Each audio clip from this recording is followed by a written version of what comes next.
Good morning, folks. Duane Marino, how are you? We're going to get some ideas here about conspiracy theories, the government, banks, and all that fun stuff. And these tips that I wrote down in 2016 in my little book about big money, unstoppable money, to protect my own health, wealth, and happiness, and help anybody out that wants to read that book in the same way. So let's talk about a look up from the bottom. We had our record month in January. I've said this before, and my worst 45-day cycle thus far since 1996 just is going on right now. I supply training and coaching services to car dealers. The car business has collapsed. So when you're a supplier to that industry, you're going to take a hit pretty badly. So we've been doing all kinds of concessions and pauses and different things for my clients, and it is starting to come back. I'm probably doing, I would say 10 to 15 Zoom calls a day with individuals and car dealers. Anywhere from multimillionaire, dealership owners to a guy yesterday making $1,500 a month in the middle of nowhere, doesn't want to take the government assistance of $2,000 a month because he's too proud and wants to provide for his family in a way that he thinks is legitimate. And he says, we social distance up here because it's what we do, there's nobody around. So everybody's got a different take on this psychologically and economically, and also regarding your health. And as I keep saying, we have got to find a middle way to get out of here. We've got to find a middle way. Did we overreact initially? Maybe. I don't know. Have we gone too far yet or not gone far enough yet? I don't know. There's no historical precedence here whatsoever to anything we're doing or attempting to do. So living inside a little bit of an experiment, hey, it is what it is. I keep saying support your leaders. I don't care where you're from. They're your leaders. You support their ideas, but question everything, and whatever insight you can provide to other people, I think that's a great thing to do. So let's start to get into a couple of things here. Now, first off, I want to show you what I'm looking at in front of me here. So when I'm ready to work and make phone calls and do my stuff that I got to do, this is how I organize my MySpace. So I got my Bluetooth speaker, love listening to a little bit of music now and then. I've got my phone that I use for messaging and phone calls here. The tablet that you're watching this on is strictly used for this type of stuff in social media.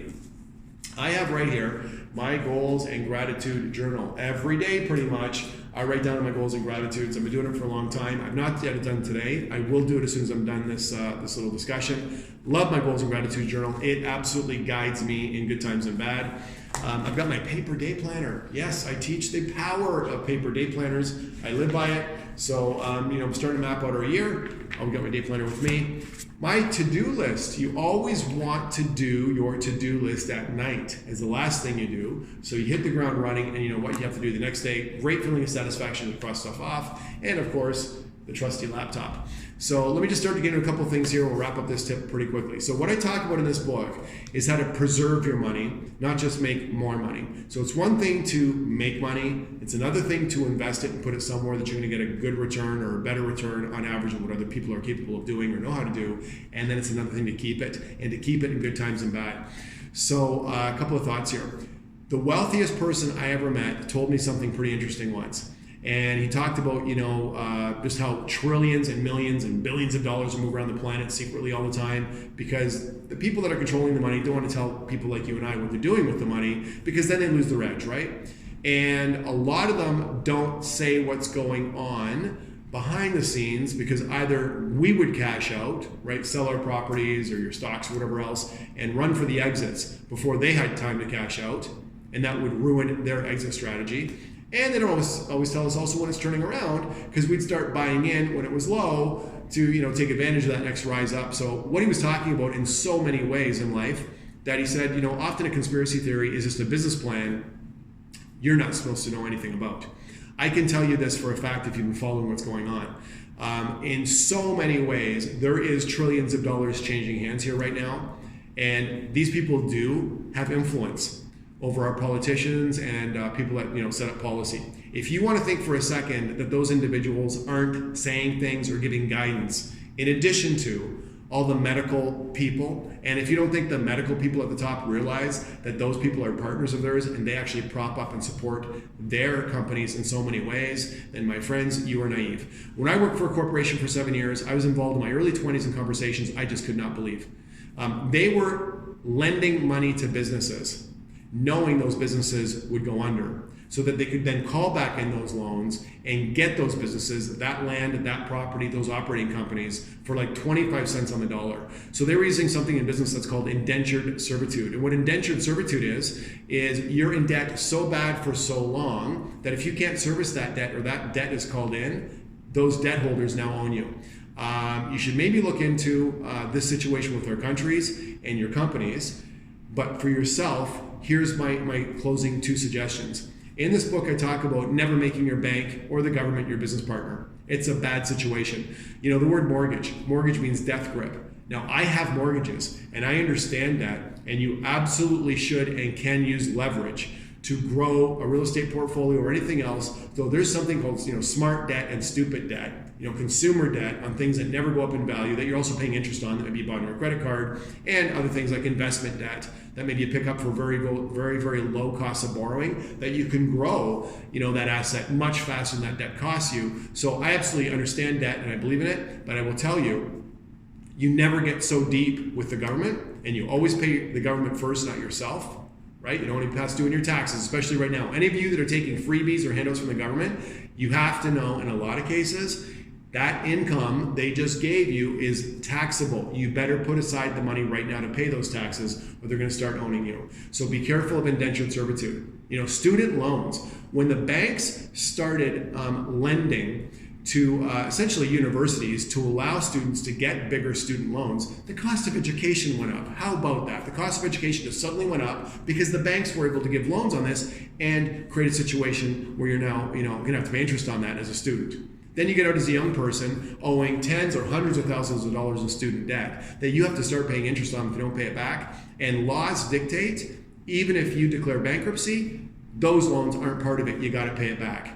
That's called indentured servitude. That's when they own you through essential financial slavery. I want you to be careful of that and don't get yourself into that, or you can't ride out something like this indefinitely that, quite frankly, I pretty much can.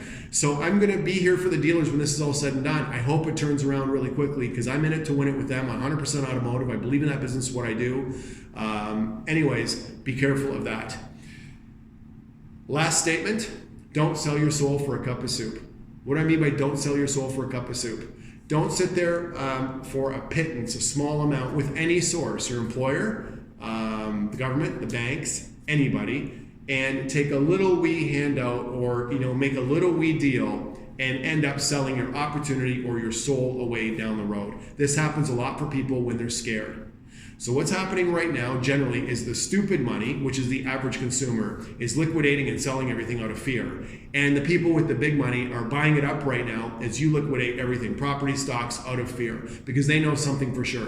The shepherd cannot be a shepherd without sheep. And they need sheep to make the money off of them. So this is what is going on. The big money is scooping up everything you're selling right now. Don't sell. The worst time to sell is when you think things have bottomed out. Okay?